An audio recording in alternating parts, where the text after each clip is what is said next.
बच्चों, आज की इस वीडियो में हम बात करेंगे कि how to make sentences using was and were. ठीक है ना।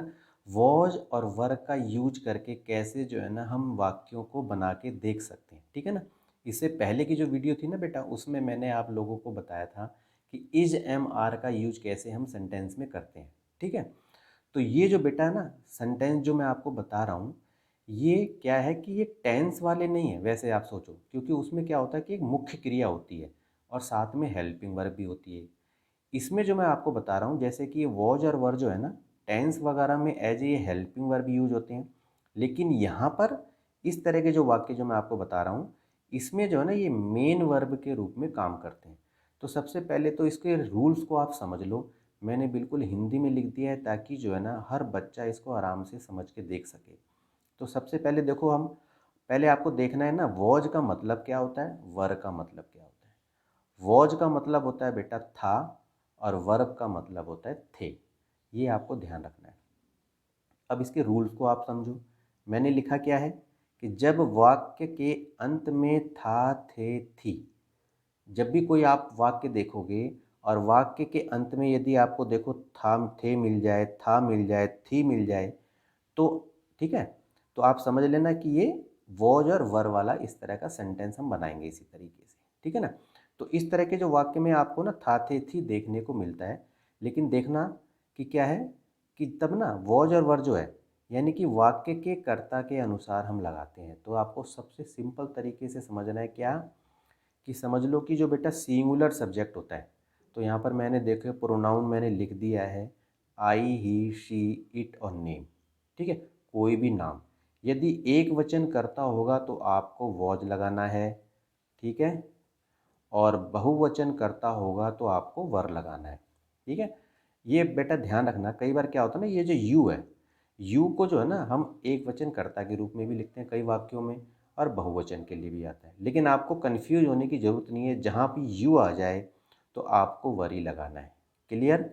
तो एक वचन कर्ता के साथ आपको वॉज लगाना है, बहुवचन कर्ता के साथ आपको वर लगाना है। अब मैं कुछ वाक्य लूँगा और आपको मैं बना के दिखाऊंगा कि कैसे ये बनते हैं। ठीक है। तो सबसे पहले तो देखो बेटा, आप लोग किसान थे। सबसे पहले देखो अब ये क्या बन रहा है, आप लोग। अब आप यह देखो क्या है कि आप लोग लिखा है ना, तो बेटा ये हो गया यू। तो ये यू यहाँ पर जो है प्लूरल हो रहा है, तो आपको बस ये ध्यान रखना है यू के साथ आपको वर लगाना है। तो कैसे लगाओगे, सबसे पहले आप लोग, तो आप लिखोगे यू। आप लोग थे, तो थे का मैंने क्या बोला, थे की इंग्लिश होती है वर, तो आपको सीधा सिंपली वर लगा देना है। तो आप थे, यानी कि आप लोग थे, क्या थे, किसान। तो यहाँ पर हम फार्मर्स लिख देंगे, फार्मर एस लगा देंगे, यानी इस तरह से आप बना दो इसको। दूसरा वाक्य आप देखो, मोहन गरीब नहीं था। ये नेगेटिव सेंटेंस है, नकारात्मक वाक्य है। तो आपको क्या करना है, पहले मोहन, सबसे पहले आप लिखोगे यहाँ पर जो करता है, ठीक है, उसको लिखना होता है। मोहन लिखा आपने, मोहन नहीं था, तो था का इंग्लिश क्या होती है, यानी वॉज। और वैसे भी मैंने आपको बताया कि एक वचन कर्ता के साथ आपको वॉज का यूज करना है। तो मोहन वॉज, फिर उसके बाद आपको नॉट लगाना है, ये ध्यान रखना है बस। तो मोहन वॉज नॉट, क्या नहीं था, गरीब। तो यहाँ पर आपको लिखा देना है पुअर, और इस तरह से फुल स्टॉप आपको लगा देना है। क्लियर होगी बात। अगले वाक्य को देखो। ऐसे कुछ वाक्य हम बना के देखेंगे ताकि आपको आराम से समझ में आ जाए। सीता लाचार थी। तो सबसे पहले तो बेटा आपको कर्ता लिखना होता है, कर्ता लिखा। अब थी या था, दोनों का मतलब वॉज होता है। ठीक है ना। तो आपको लिखना है सीता वॉज लाचार, यानी कि हेल्पलेस, हेल्पलेस यानी कि लाचार। तो सीता वॉज हेल्पलेस, इस तरह से आप बना के देख सकते हो। ठीक है ना। अगला वाक्य देखो आप, लड़के तैयार थे। तो लड़के यहाँ पर आप देखोगे तो ये प्लूरल है। ठीक है ना। तो लड़के का क्या लिखोगे आप, लिखोगे आप बॉयज़। ठीक है। तो बॉयज़ तो प्लूरल है, तो क्या लगेगा आपका, वर लगेगा। तो बॉयज़ वर तैयार, यानी कि रेडी। ठीक है। ये आपका बन गया, यानी कि बॉयज़ वर रेडी। अगले वाक्य को देखो आप, वे लोग कमज़ोर नहीं थे। ये भी नेगेटिव सेंटेंस है। तो देखोगे बेटा वे लोग को हम कहते हैं दे, ठीक है। यानी कि दे मीन्स होता है वे बोलो चाहे वे लोग बोलो, बात एक ही है। तो वे नहीं थे तो दे वर, प्लूरल के साथ वर लगाना है, इसके बाद आपको नॉट लगाना है। दे वर नॉट क्या नहीं थे, कमज़ोर, तो क्या होगा कमज़ोर का इंग्लिश, यानी कि वीक। तो दे वर नॉट वीक, इस तरह से आपको लगाना होता है, ठीक। अगले वाक्य को देखो आप। अब आपने देखा कि ये तो प्रश्नवाचक वाक्य आ गया, देखो यहाँ पर क्या लगा हुआ है और यहाँ पर क्वेश्चन मार्क लगा हुआ है।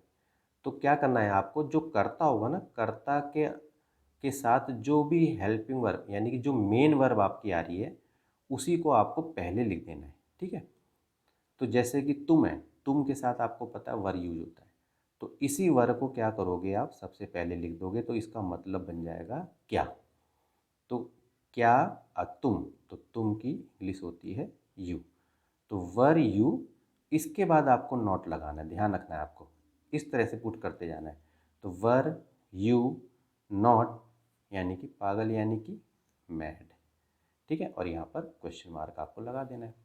सिंपल ईजिली है, ठीक है ना, इस तरह से आपको करना है। देखो ध्यान रखना है क्या, कि जब क्या वाले वाक्य होंगे इस तरह से, तो आपको जो भी आप ये वर्ब लगा रहे हो एज ए मेन वर्ब, इसी को आपको पहले लिख देना है, फिर कर्ता को बाद में लिखना है, ठीक है।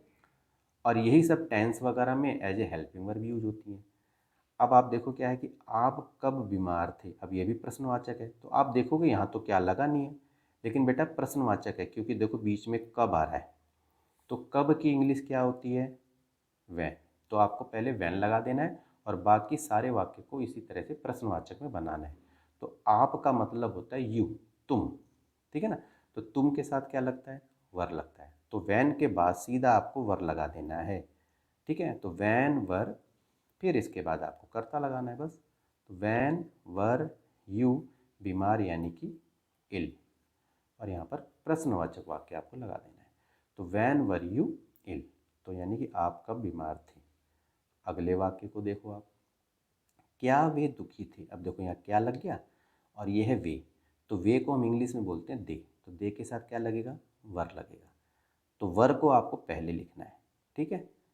तो वर, तो इसी का मतलब बन गया क्या। तो इसके बाद क्या लगाना है, कर्ता, कर्ता क्या है, दे, तो वर दे, ठीक है। वर दे क्या है, दुखी, तो वर दे सैड, सैड मीन्स होता है दुखी, और यहाँ पर क्वेश्चन मार्क लगा देना है, इस तरह से आपको कर देना है, ठीक है। अगले वाक्य को देखो आप, वे लोग कैसे बुरे थे, वे लोग कैसे बुरे थे। अब यहाँ देखो प्रश्नवाचक लगा हुआ है और बीच में देखो कैसे लगा हुआ है, तो आपको पहले लगाना हाउ, इस तरह से लगाया।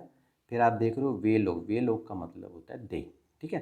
अब पहले क्या लगाना है, इसके बाद लगाना है आपको इसके साथ जो आप वर्ब लगा रहे थे एज ए मेन वर्ब, तो यानी कि हाउ वर, क्योंकि दे है तो दे के साथ वर लगता है पहले, तो लिखोगे आप हाउ वर, प्रश्नवाचक ही बनाना इसी तरह से, हाउ वर दे बुरे, तो यानी कि इसको बोलते हैं हम बैड, ठीक है, और यहाँ पर प्रश्नवाचक चिन्ह लगा देना है।